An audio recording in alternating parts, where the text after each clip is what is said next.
Hello everyone, welcome back on Saya Saran classes.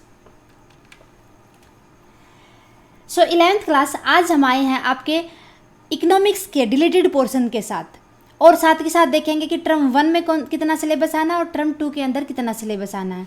Term 1 किस base पर होगा, term 2 किस बेस पर होगा। टर्म 1 बेस आप देखते हैं टर्म 1 किस बेस पर होगा, हमारा MCQ बेस पर होगा कि हमारे टर्म 1 के अंदर कैसे क्वेश्चन पूछे जाएंगे, MCQ बेस। और कितने मार्क्स कितने टाइम के लिए होगा, ये 90 मिनट्स का होगा और 40 मार्क्स का होगा। सो प्लीज़ आपको ये ध्यान रखना कि टर्म 1 वाला सिलेबस आप अच्छे से करें, क्योंकि हमें लिखना होता है ना तो पॉइंट साथ के साथ समझ आ जाते हैं।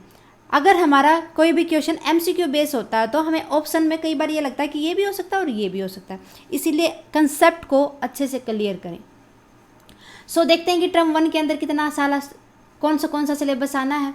देखो, पार्ट 1 स्टैटिस्टिक फॉर इकोनॉमिक्स, खाली introduction and collection, organisation and presentation of data, statistical tools and interpretations, arithmetic mean median mode, ये सारा का सारा हमारा आना है टर्म 1 के अंदर।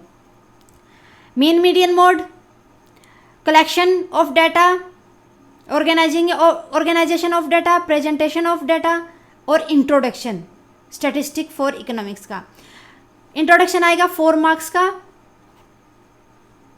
Collection, organising and presentation of data आएगा हमारा 9 मार्क्स का और मीन मीडियन मोड आएगा 10 मार्क्स का। ओके, ये हो जाएगा हमारा टोटली 23 मार्क्स का। सेकेंड पार्ट इंट्रोड्यूसरी माइक्रो इकोनॉमिक्स, ये माइक्रो इकोनॉमिक्स किसके अंदर आएगी, टर्म 1 के अंदर। इंट्रोडक्शन आ जाएगा कंज्यूमर इक्विलिब्रियम एंड डिमांड्स, कितने मार्क्स का आ जाएगा। इंट्रोडक्शन खाली माइक्रो इकोनॉमिक्स का कितने का आएगा, 4 मार्क्स का। कंज्यूमर इक्विलिब्रियम एंड डिमांड कितने का आएगा, 13 मार्क्स का। सो हमारा सेकेंड पार्ट कितने मार्क्स का आएगा, 17 मार्क्स का। Is that clear. 23 और 17 40 मार्क्स हो गए और 10 मार्क्स का क्या आ जाएगा, हमारा प्रोजेक्ट वर्क। ठीक है, जो टर्म 1 और टर्म 2 के लिए एक ही होगा, 10 मार्क्स इसका 10 मार्क्स उसका। So second part, second term किस बेस पे होगा, हमारा सब्जेक्टिव बेस के ऊपर होगा। 2 हावर्स का होगा और हमें जैसे पेपर देते आए हैं उसी तरीके से करना है, लेकिन मार्क्स का कितने का होगा, 40 मार्क्स का होगा। Statistic for economics means dispersion, measure of dispersion, correlation and index number, कितने मार्क्स का आना है, 17 का। सो इम्पोर्टेंट है, करना पड़ेगा ये तो हमें अच्छे से। एंड माइक्रो इकोनॉमिक्स में से प्रोड्यूसर बिहेवियर एंड सप्लाई कितने मार्क्स का आ जाएगा, 13 मार्क्स का। एंड 10 मार्क्स का क्या आएगा, हमारा form of market and price determination under perfect competition with simple application. Only कौन सा टॉपिक करना है, परफेक्ट कंपटीशन मार्केट करना है हमें, उसके अंदर प्राइस डिटर्मिनेशन देखना है और उसके मार्केट के फॉर्म क्या क्या होते हैं।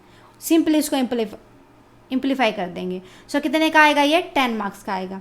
इसी तरीके से हमारा टोटल एग्जाम कितने का हो जाएगा, टर्म 2 का ये हो जाएगा और 23 का ये हो जाएगा और 17 का ये हो जाएगा। 40 मार्क्स का हो गया हमारा एग्जाम और 10 मार्क्स का क्या आ जाएगा, इसका भी project work. Is that clear. Okay students, देखो अब हमें जो टॉपिक नहीं करना वो देखते हैं। पार्ट 1 स्टैटिस्टिक फॉर इकोनॉमिक्स, जो हमें मीन मीडियन मोड में से पहले किस में से देखेंगे, मेजर ऑफ डिस्पर्सन में से कौन सा टॉपिक हमें नहीं करना, मेजर ऑफ रेंज वाला नहीं करना, क्वार्टिटाइल डेविएशन वाला नहीं करना, मीन डेविएशन ये वाला टॉपिक हमें नहीं करना। Coefficient of range, coefficient of quartile deviation, coefficient of mean median mode, simply ये वाला टॉपिक नहीं करना और ना ही इनके कोफिशिएंट करने हैं। कोरिलेशन, स्पीयरमैन रैंक कोरिलेशन नहीं करना हमें। इंडेक्स नंबर में से इंडस्ट्रियल प्रोडक्शन वाला इंडेक्स नंबर नहीं करना। पार्ट बी में से क्या नहीं करना, जो माइक्रो इकोनॉमिक्स का इंट्रोडक्शन था उसमें से क्या नहीं करना, concept of production possibility frontier, ये वाला टॉपिक हमें नहीं करना। ठीक है, जो इंट्रोडक्शन वाला है ना, माइक्रो इकोनॉमिक्स वाला इंट्रोडक्शन का टॉपिक है, उसमें से प्रोड्यूसर बिहेवियर एंड सप्लाई में से जो producer equilibrium meaning and it's condition in term of marginal and marginal cost. जब हम MR एंड MC निकालते हैं तो उसके अंदर जो कंडीशन और टर्म्स लागू होती हैं प्रोड्यूसर इक्विलिब्रियम में से, वो वाला टॉपिक हमें नहीं करना है। Okay. Form of market and price determination under perfect competition with simple applications. Other market, monopoly market नहीं करनी, monopolistic competition, there meaning and features हमें नहीं करना। Monopolistic competition and monopoly market हमें नहीं करने।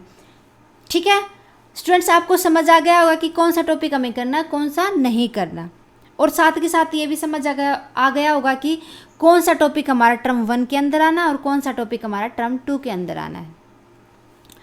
उम्मीद है कि अब आप अच्छे से कर लोगे अपने टॉपिक को, डिलीटेड पोर्शन को मत करना, और साथ के साथ जब हो सके तो इसको बुक के अंदर ही निशान लगा लो, कट कर दो, ताकि पढ़ते जाओ और आपको याद रहे, ना कि बार बार आपको टॉपिक उठा के देखने पड़े।